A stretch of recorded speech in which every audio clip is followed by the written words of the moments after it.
የአሜሪካ የደህንነት ምንጮችን ዋቢ በማድረግ ሲኤንኤን ይፋ ባደረገው ሰበር መረጃ ኢራን የአሜሪካንን ጥቃት ለመመከትና እስራኤልን የሚያወድሙ 500 ኬባር የተሰኙ እጅግ ዘመናዊና አጥፊ ባሊስቲክ ሚሳኤሎችን ወደ ቴል አቪቭ ለመተኮስ የመጨረሻውን ትዕዛዝ እየተጠባበቀች ነው። በአንድ ጊዜ 1.5 ቶን ፈንጂ የሚሸከሙትና የአየር መከላከያ ጋሻዎችን የመበተን አስደናቂ አቅም ያላቸው እነዚህ ሚሳኤሎች ቀጠናውን ወደማያልቅ የደም ባህር ሊከቱት ይችላሉ ተብሏል። ከዚህ የባሰው ሌላው ዓለምን ያስደነገጠው ሰበር መረጃ ደግሞ የእስራኤሉ አስፈሪ የስለላ ተቋም ሞሳድ የኒውክሌር ባለቤቷን የፓኪስታንን ጦር አዛዥ ፊልድ ማርሻል አሲም ሙኒርን በስዊዘርላንድ ለመግደል ሚስጥራዊ እቅድ አውጥቶ ነበር። ነገር ግን ጉዳዩን ቀድማ ያወቀችው ፓኪስታን በእስራኤል ላይ ምን አይነት አስደንጋጭ ምላሽ ሰጠች? በልዑካችን ላይ አንዳች ነገር ብትነኩ እስራኤልን ከዓለም ካርታው ላይ ጠራርገን እናጠፋታለን የሚል የኒውክሌር ጦርነት ማስፈራሪያ ለቴል አቪቭ በሚስጥር ደርሷታል።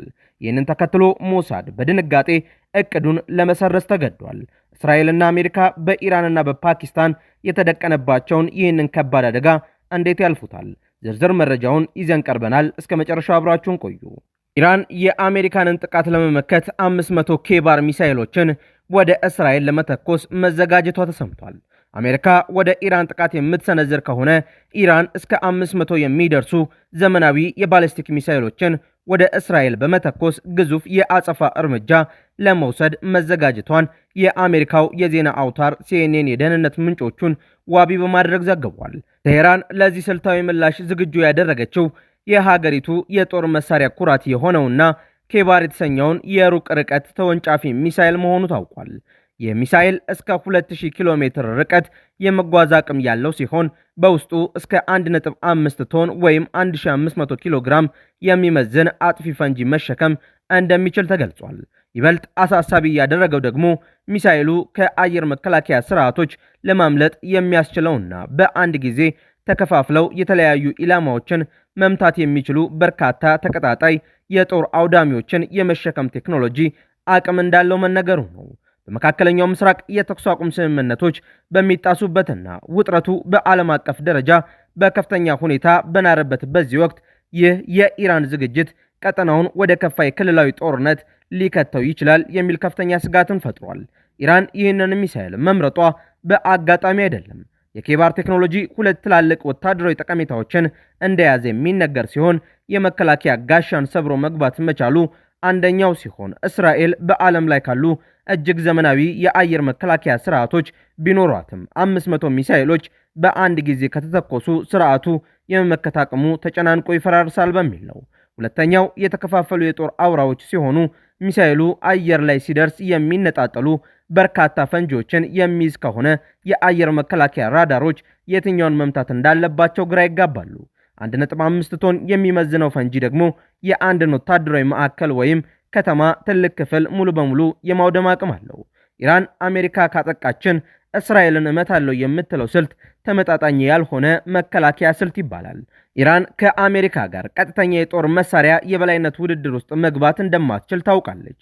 በዚህም ዋሽንግተን በቴሄራን ላይ የምትወስደው ማናቸውም እርምጃ የቅርብ ወዳጇ በሆነችው እስራኤል ሕልውና ላይ ቀጥተኛ አደጋ ያመጣል።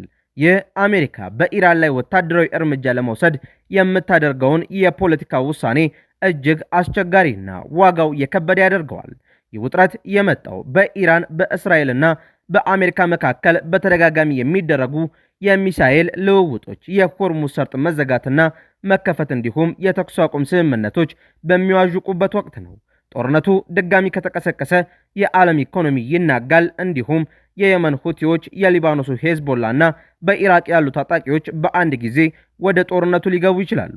የኢራን 500 ኬባር ሚሳኤሎችን የማዘጋጀት ዜና ትክክለኛ ጦርነት ለመጀመር ታስቦ ሳይሆን አሜሪካና እስራኤል በኢራን ላይ ቀጥተኛ ወታደራዊ ጥቃት እንዳይሰነዝሩ ለማስገደድ የተዘረጋ ትልቅ የጦርነት መከላከያ ስልት ነውም ተብሏል። በሌላው ሰበር መረጃችን ሞሳድ የፓኪስታንን የጦር አዛዥ ለመግደል አቅዶ እንደነበርና ኢስላማባድም እስራኤልን ከዓለም ካርታው ላይ እናጠፋታለን የሚል ጠንካራ ማስጠንቀቂያ እንደሰጠች ተገልጿል። የእስራኤሉ የስለላ ተቋም ሞሳድ የፓኪስታን ጦር አዛዥ የሆኑትን ፊልድ ማርሻል አሲም ሙኒርን ለመግደል አቅዶ እንደነበር የሚጠቁሙ ምስጢራዊ መረጃዎች ወጥተዋል። እንደ ዘገባዎቹ ከሆነ የግድያ እቅዱ ሊፈጸም የታሰበው የጦር አዛዡ በኢራንና በአሜሪካ መካከል የሚደረገውን የሰላም ድርድር ለመታደም በስዊዘርላንድ በነበሩበት ወቅት ነው። የፓኪስታን ወታደራዊ የስለላ መረጃ ክፍል በጦር አዛዡ ላይ ሊሰነዘር የነበረውን የሞሳድ የደፈጣ ግድያ እቅድ ቀድሞ ማወቅ የቻለ ቢሆንም የፓኪስታን ባለስልጣናት ግን የአሲም ሙኒርን የስዊዘርላንድ የጉዞ ፕሮግራምም ሆነ ተያያዥ ስብሰባዎችን ላለመሰረዝ ወስነው ነበር። በምትኩ ግን ኢስላማባድ በልዩ መልእክተኞች በኩል በቀጥታ ለቴል አቪቭ እጅግ አስገራሚና ግልጽ የሆነ አስደንጋጭ ወታደራዊ ማስጠንቀቂያ አስተላልፋለች። ፓኪስታንም ባስተላለፈችው መልእክት በልዑካን ቡድናችን ላይ አንዳች ነገር ብትነኩ እስራኤልን ከዓለም ካርታው ላይ ጠራርገን እናጠፋታለን የሚል ነበር። ይህ የኒውክሌር ኃይል ያላትን ፓኪስታንን ቁርጠኝነት ያሳየውና ምንም አይነት ትርጓሜ የማይሻው መልእክት እስራኤል ላይ ከፍተኛ መደናገጥን በመፍጠሩ ሞሳድ የነደፈውን የግድያ ዕቅድ ሙሉ በሙሉ ለመሰረዝ መገደዱ ተነግሯል። በታዋቂው ብራዚላዊ የጂኦፖለቲካ ተንታኝ ፔፔ ኤስኮባር ይፋ የተደረገውና በተለያዩ ዓለም አቀፍ የዜና አውታሮች የተዘገበው ይህ መረጃ ምንም እንኳን በሁለቱ ሀገራት መንግስታት በይፋ ባይረጋገጥም በመካከለኛው ምስራቅና በደቡብ እስያ ያለውን የኃይል ሚዛንና የደህንነት ስጋት ፍንጭ የሰጠ ሆኗል። ፓኪስታን የኒውክሌር ታጣቂ የሙስሊም ሀገር ከመሆኗ ባሻገር ከጎረቤቷ ኢራን ጋር ያላት ግንኙነት ሚዛናዊ ነው።